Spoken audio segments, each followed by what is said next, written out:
On this week's show, we're discussing what every Xbox first-party studio is currently working on, our predictions for this year's Developer Direct, and has Assassin's Creed Shadows been delayed again? All that and much, much more on this week's GamerGuild Podcast.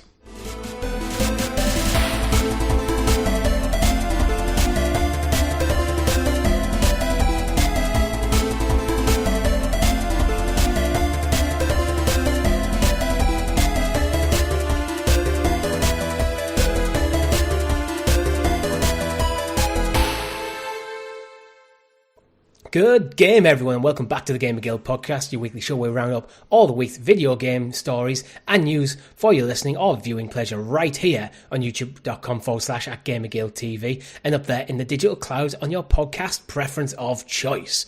Your podcast players for this week are myself, at RichieC89, and my co-host, Mr. Chris, at Arcane Rogue. How the hell are you, Chris? Happy gaming, everyone. I'm good, mate. I'm good. Before we get into the full show, I think we need to address one thing for our audience. Were you attacked by a cat? No. Tell the people what happened. I was attacked by a fence.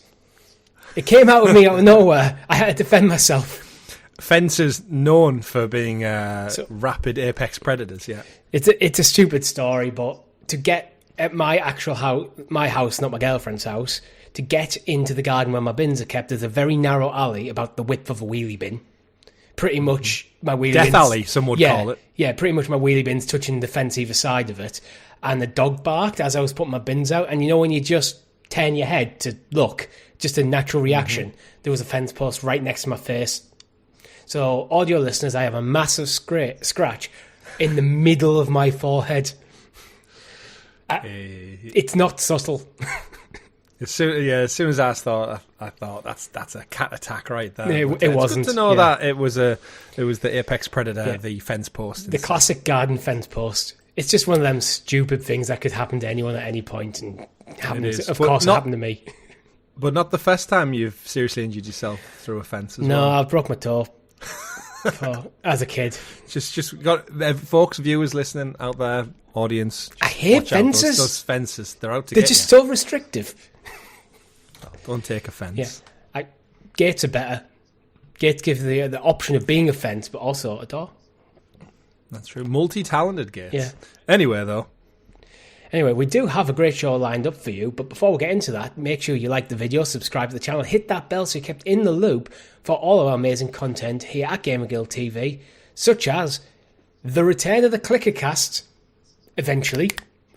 We're not sure when. Last of Us Season 2 has been announced for April, so probably April the ClickerCast will return in some shape or form. There might be the video playing right now.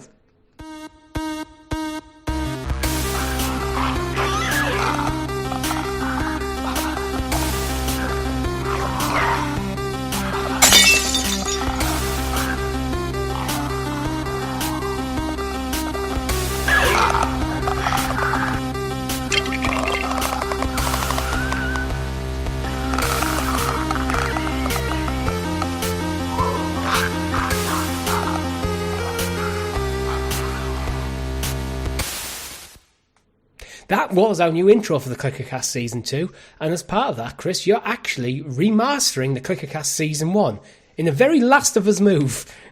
Yeah, I have, yeah. It wouldn't be a Naughty Dog IP if I didn't go back and remaster it. So yes, if you missed out on the Last of Us kind of breakdown weekly review that myself and Richie did 2 years ago now, I went back, I added the new intro in, I tweaked the audio a little bit, so hopefully it's a bit clearer, and put them up on the channel for all of our members. So if you are a Gamer Guild hero right now, you have access to all 9 episodes, remastered in their entirety, to kind of give you a good supplement heading into the new season. So if you've not watched the show, if you want another podcast to listen to on top of what we're doing now, it's there for everyone, and we will trickle out slowly closer to the launch of the wider public. But we thought we'll gatekeep it a little bit, not fence keep it, gatekeep it a little bit for our wonderful members out there for this week. And of course, we've been playing the game as well, so we have better. Our weekly live stream was The Last of Us Part 2 Remastered, which we started. Episode 1 is up there for everyone now, and we'll be following with episode 2 on Thursday. I don't want to talk too much about it because spoilers. Yeah, we'll keep it. It's great. Just go watch. Yeah, it's now spoilers for the game and also the show. And it's one of them. If you know why I don't want to go into depth about it. It's an amazing game. Mm-hmm. Everyone should play it. It's on the shelf behind me. You can probably see Ellie's eyes sticking just above my chair. She's watching you. She is. It puts me on edge. Keeps me focused. DualSense edge. He does. You have a full playthrough of The Last of Us Part 1, so if you don't have time to play and you just want to watch, you can watch through Part 1, then catch up with us playing through Part 2. Yeah, if you're ever curious about why we won't shut up about this game, this franchise, this IP, the show, it's only just because it's some of the best video game IP ever created in the history of anything. So, yeah, go check it out. It's definitely up there. But other than that, Chris, been playing anything interesting? Yes, I think I touched on it during the live stream. I got the platinum in Cocoon. So, last week I said I needed like a little palette cleanser, just something small and indie to get me started for the year. I got the platinum. It took me about 5 hours. I know loads of people in our Discord chat were basically saying like it's a great little game, nice little puzzle solver. It did have me stumped a couple of times. I did have to refer to one or two guides where it's basically, I've described it as orbception, where you're a little bug and you collect coloured orbs and you have to kind of put the orbs on little turrets to unlock new areas. So it's very much like a typical puzzle mechanic. But you can go into the orb, into another world, like Inception. So there's actually things like to solve a certain puzzle, you need to get a white orb, go into the green orb, take the orange orb with you into the green orb via the white orb. Like multi-layered? Yeah. And after a couple of layers, you sometimes sit there and just think, I don't even know where I'm at now. You need to kind of retrace your steps. And there's no dialogue, there's no direction. It's very much just, here is the layout of the map. Go figure out the puzzle using just like visual indicators and sound indicators. So, yeah, thoroughly enjoyed it though. Nice and refreshing, nice little palette cleanser. And, just a little bit of FC24. And that is FC24. I know some folks in our chat last week were saying, does Chris mean FC25? Because he keeps saying 24. No, I saw no reason to buy this year's edition. So I'm still ploughing away. I'm like 156 hours into last year's iteration. Yeah, maybe I'll pick up 26. The days are gone where I feel the need to buy every single FIFA game or EA FC game now. Absolutely. Well, I bought the first one because it was the first FC game that wasn't FIFA branded. So I thought I kind of want to have it because it's the first. And then this year's rolled around and it was almost like the season had gone so quickly last year. Last year flew by that I feel like I hadn't even got my money's worth. I haven't even finished like got to the end of my career mode where I was like fed up of it. So that just keeps ticking away. Well, my history is I love starting a season on FC, but then I very rarely actually finish it. If I do, I very rarely go beyond one season because I tend to like going, right, I've got this idea. What's the team? I have the idea of how I want to evolve the team. And then once I've done that within a few transfer windows, I find the actual gameplay very repetitive. Every game feels the same. Yeah. I mean, they haven't done anything with manager mode for like 10 years now. There's not enough variety, I find, in the tactics of what your opposition play. Yeah. And it does get to that weird point when I think earlier on today I was playing a quick game, finished the game, drew 2-2, and when you get interviewed, post-match interview? Yeah. And the options come up, and the option was like, how did it feel suffering that late defeat today? We drew 2-2. Yeah, what are you talking about, you stupid game? Starting the bug. Have you ever done... Starting to lose track. Have you ever tried to use it as like a football manager light where you just simulate every game? No, I've done that in the past where I've just like, I'm short on time, I just want to quickly get through like pre-season tournaments and stuff like that. But I tend to do one or two, but I like to be hands on the sticks for the main games. Not bad. As for me, I'm back on Meta 4. I'm getting close to the end. I think I'm in like the last chapters now. I'm looking forward to rolling credits, and then I want something small after Meta 4 to jump into before I go back to try and get the platinum, because it does require another playthrough. Okay. Which the another playthrough will be a lot shorter because I'm skipping every single piece of dialogue, which is probably going to save me 80 hours of the game of the playthrough. But I'm not sure what to go for. There's two games I've got in mind: Indiana Jones. Yep. And Batman Arkham Asylum. How long is Indiana Jones? The Great Circle. Yeah. probably it depends because you can mainline it in probably sub 15 hours. I can't. If you want to games, I can never. I can try, but I never manage to. Yeah, it's because the game's built up of like a couple of open areas, and you can very much just go straight to the main quest, or you can go and interact with other people in the little mini open world. So I'd say the campaign's probably less than 15. I think if you want to do everything, probably 20 to 23. All right, that might be. I'll guesstimate. It's not the biggest of games. Yeah, but that's what I'm looking for. I'm looking for something in that maybe 10 to 30 hour range. Yeah. To just take a break from Metaphor before I go back to try and get the platinum. Yeah, and Arkham Asylum it's that old of a game that it feels in my mind really big, but actually if you look on like how long to beat, you can actually finish the campaign in like 6 hours. Well, my girlfriend's actually started Arkham Asylum. She's almost finished it, so I've been watching quite a bit of it. But it's a game that's always been on my list of games I want to play, because I started it before, but I think I played about 5 hours. And then I think we went on holiday for like a week or two. And then when I came back, I was just, when I can't get back into it. Mm-hmm. And then never went back to it. That. So it's always been on my list. Yeah, I think it's one of the ones I've always... Between that and BioShock trilogy, I think they're like two trilogies that are like... they're waiting for that prime moment for you. BioShock is definitely another one. But I'm thinking shorter, a bit easier experience. Like just a decent quality palate cleanser. Yeah. I picked up 2 palette cleansers. I was in Newcastle city centre this week, and I had to pop into CX, which I've not done in a long, long time. But I thought I keep looking on eBay to try and build my retro collection. I thought I'll pop in. I didn't realise they had like PS2 games and PS3 games and stuff still taking up quite a little bit of space. So I picked up 2 games, which I did have, but I feel like I must have sold them a long time ago. So we can play Guess the Price with you and the audience. I picked up 2 games. You'll be familiar with them both. We've got Star Wars Force Unleashed. Mm-hmm. Good game. And we've got Far Cry 3. Amazing game. Which I do have, but I only have it digital. I think I got it on PlayStation Plus once upon a time. Far Cry 3, the best of the Far Crys, because they haven't done really much since. They've just made Far Cry 3 several more times. How much would you reckon for the PlayStation 3 copy of Star Wars The Force Unleashed then? So it's PS3. I'm going to say £4.39. Ooh. Comments, get them in now. £4. Ah, nice. See, if I wasn't going for a silly number. Yeah, you would have got that if you just went for that one. So then Far Cry, as you rightly say, the best of the set. Yeah. What do we reckon for Far Cry? Same era? So I think that's going to be slightly more than Force Unleashed, but not much. I think it's going to be £5. £5. Coming in at a bargain price, £1.50. Oh, wow. Right? You'd be stupid not to buy it. Right? I kind of they had quite a lot, and they had a lot of like FIFA games and Just Dance games and stuff. But I thought, I know these are both great video games, and for whatever reason, I don't have them. So it was like, they're a shoo-in for less than £5. Well, just over £5 for both. So I had a nice little browse around. So not that I have the greatest collection, but it has opened my eyes to thinking maybe I should start looking at a few more brick and mortar stores. Yeah, probably. And I know should. you may have got tickets for a video game market. Later on this year, so I'm looking forward to going and have a rummage through some bins and maybe set aside some cash. If anyone wants to tell me what I should have as part of my retro collection, let me know in the comments below, and I'll maybe scope it out for future content. I feel this is going to be very dangerous for me. We go. Yeah, quite possibly. You have a whole room there to kit out with gaming merch, so yeah, but there's space. There's a void to fill. There really isn't. It's quite full already. Nah, you can get more in there. You can see all the space. I need to put up more shelves. You need something like this behind me. Yeah.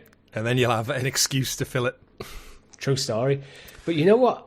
We have an excuse to fill now, Chris. An entire podcast. So if you'd like to introduce us to the graciously gathered Gamer Guild Gazette, a.k.a. the news.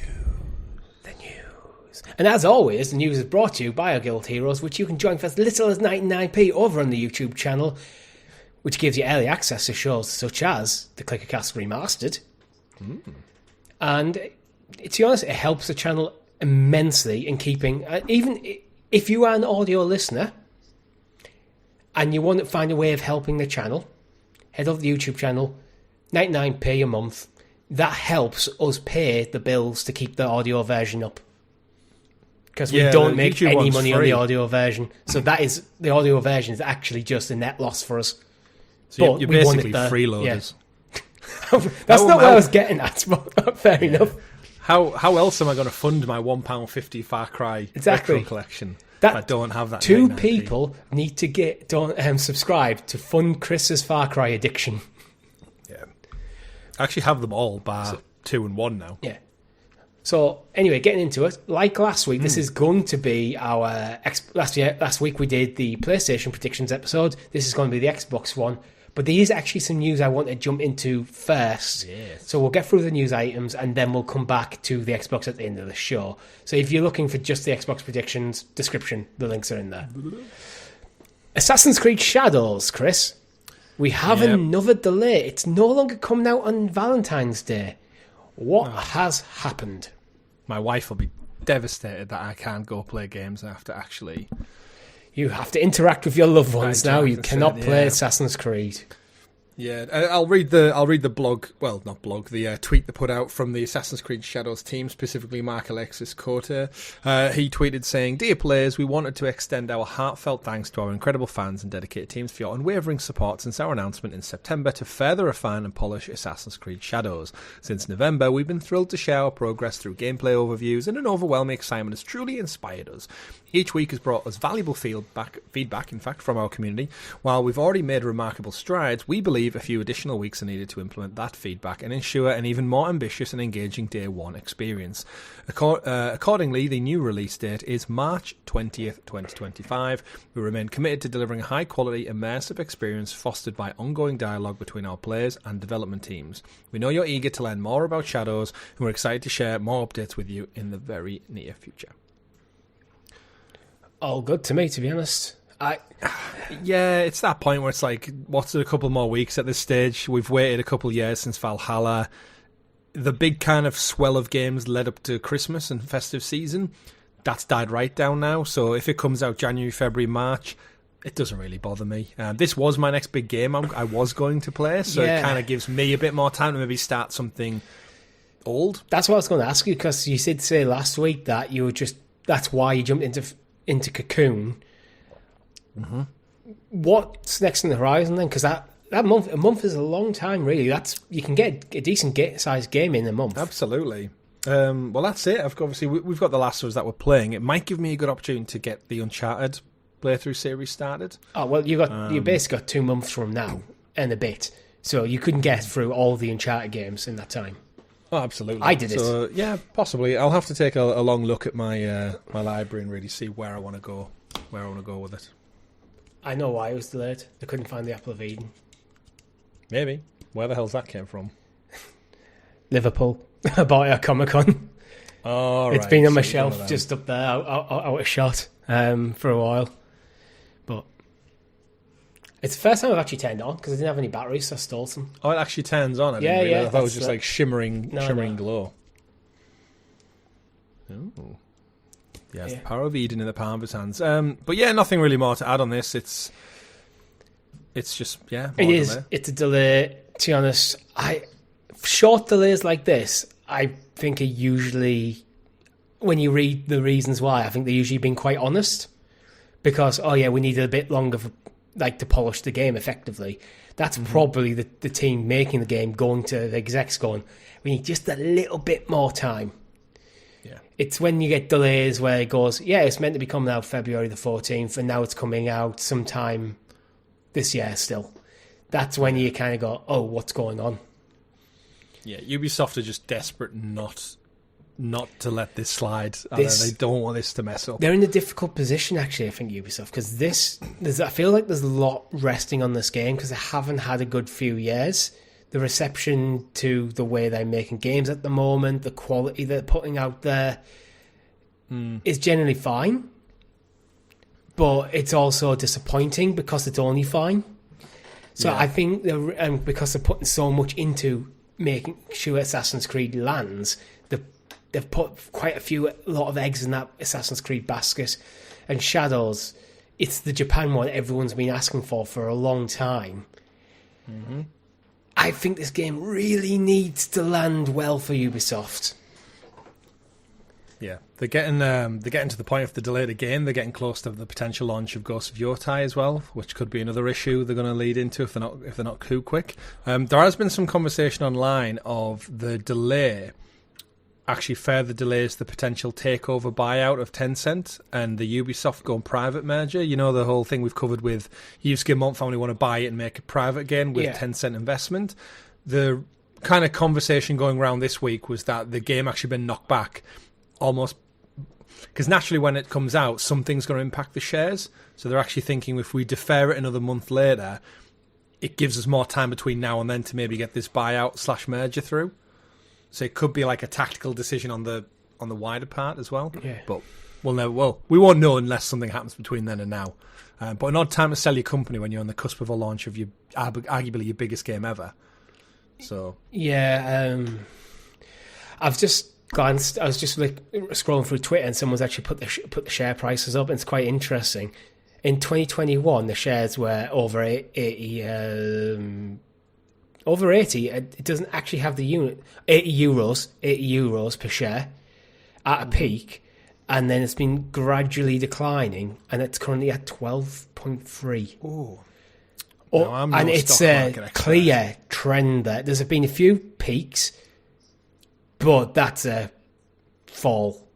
In 2023, it picked up a little bit, went back as high as 30 euros, but the share price, not great, but actually that could lean into them trying to sell as like if share prices are down and they can kind of people want to get out. That might make it easier for people to buy, but also the flip side of that is people might be looking at it. They go, "I bought these shares for 50 euros. It's down to 12 euros. I ain't selling. I'm just going to hold." Yeah. Cool. Yeah, and what can you do in that situation? You can't force people to sell their assets. Like, definitely go buy some shares now. Yeah. If you're in the market. Not financial advice, but not. I mean, to be fair, I'm tempted actually to buy some shares because if Assassin's Creed Shadows does well, they're not going to go lower, right? It basically looks like it's been free fall for like 3.5 years at this point. It's got to turn around at some point. Does it though? If it gets bought out, that usually gets a boost. Yeah, if it gets bought out, you buy it. But the whole point of the buyout is so that no one has his, really. Yeah, true. Anyway, let's keep moving on to, we have some PlayStation movie news. So Helldivers, it's getting a movie. Chris, a democracy. What do you want to see from a Helldivers movie? I mean, it's interesting because there is a Helldivers movie that already exists, and it's called Starship Troopers. It's essentially the story of it. You know what? It's one of those movies where it doesn't have any characters or cast anyway. It basically has the universe exists, the concept of a Helldiver exists, protecting Super Earth. And you kind of just make it what you want, really. So it seems like a really good slate to give to maybe any director who's done any kind of like sci-fi or horror movie before, and just make it your own. But I think in terms of what it will be, the success of Helldivers alone will probably get it good groundswell in the movie industry. Just has to be a bit of blockbuster action with aliens and stuff, like your typical summer blockbuster. And if it looks good enough, it can't be any worse than like Madam Web or Morbius or anything for Sony, can it? So I think it's oddly that they're in a very good position because there's no real strong narrative. There's a lot of lore that they've established, but there's no strong narrative. There's no iconic characters, which means that the movie has license to write a story in that universe that makes sense. They're not bound by how the character's been written before. Absolutely. And I mean, if you look at Starship Troopers, that movie's like, 25-year-old now? Yeah. It's been a long time. All those sequels that have followed have just slowly had diminishing returns. And I mean, actually, Sony does have the rights. They own Starship Troopers, the movie, so they're not even stepping on like another movie studio's feet. All I would ask from this is make the bugs look super cool. Shows lots of like gory, just like sick destruction, explosives and such. And make sure that guy from the original trailer has a cameo. Yeah. The one who goes, "Welcome to Helldivers." Like that. The guy who was on stage at the Game Awards. He needs a cameo. Needs to be a general or something. I think that's the opening for me. You know how Starship Troopers kind of opens with the propaganda video? Yeah. Would you like to know more? Yeah. you kind of you basically do a similar thing. Like, I don't feel like, especially if Sony own Starship Troopers, that they need to go away from it. Just, you know what, this worked. This is kind of what people want. So just do a bit tongue in cheek with it. Yeah, go all out humour / I mean, they could lean too much into the humour. Yeah. And make it almost like a comedy movie, but I don't think that would be bad. It's not like we're expecting billions of sales where this isn't going to get like Avengers level numbers. No, it's not. It's going to be a funny sci-fi movie with aliens and jokes about democracy and freedom. Loads of aliens are going to kill people. Loads of people are going to kill aliens. We might not even get to the other factions because I guess you bank them for a sequel. Yeah. You know what? And just go zany with it. Don't take yourself I can almost see the opening now. You're opening with like the guy like basically doing a recruitment push, then pulls out to like the main character and he walks away and goes, "I'd like to know more about that." Something along the lines, like that little tongue in cheek. If you know, you know. He did this. He did this. Yeah. But not the only movie they're working on. No, Horizon was meant to be a TV show. They've changed it to a movie. Yes. Good decision, I feel. I don't think the budget of television would give the scope required for the beautiful world that is Horizon. Yeah, I agree, but because it's going to look so much better as a movie with the budget, but I worry that almost like how the Uncharted film felt a bit rushed in places. Is it too much narrative that they're trying to cram into like a 2-hour film? That's the problem, I think, with movies, where you are very limited in time in what you can tell, the story you want to tell. So sometimes this is where sometimes if you got a 10-hour TV show, you got 5 times the amount of time to tell your story, so you can let the narrative breathe a bit. Yeah, but you can overdo it at the same time. Yeah, and I think that like movies have traditionally been like 2.5 hours tops, and then the Lord of the Rings brought us these 3.5 hour epics, and I kind of feel like as a society we're somewhere maybe around the 2-hour 40 mark is the sweet spot for a modern day movie. Well, a lot of people I've seen online say when it's a 2-hour film go, "Oh, that's long," they're expecting more like an hour and a half, but I'm like going, well, an hour and a half you have very little time to tell any sort of meaningful story. You kind of have to get your characters introduce the world, get through the plot, get a few set pieces, and then get out. Yeah. And it just, I don't feel there's a lot of time to do that very well. That's my only concern about Horizon, but the budget for the dinosaurs, that's going to be... Yeah, that was my worry, is if we did a Horizon TV show, is you would only, like similar to the first season of The Last of Us actually, you only really saw a clicker or some infected every other episode, and it was always very a short-lived moment, and that kind of works in The Last of Us because it's the more horror tinge, so the less you show is more. But when it comes to Horizon, you're gonna want to see these creatures in the wild and these beautiful vistas filled with like quote-unquote nature, but I guess robotics, so not nature. Yeah, if you're sticking kind to Aloy's like story, I think you've got the prologue of the first game in a 2-hour movie, and that's your lot, really. Yeah, you're getting through the proving. And then Aloy setting out into the larger world is probably your ending.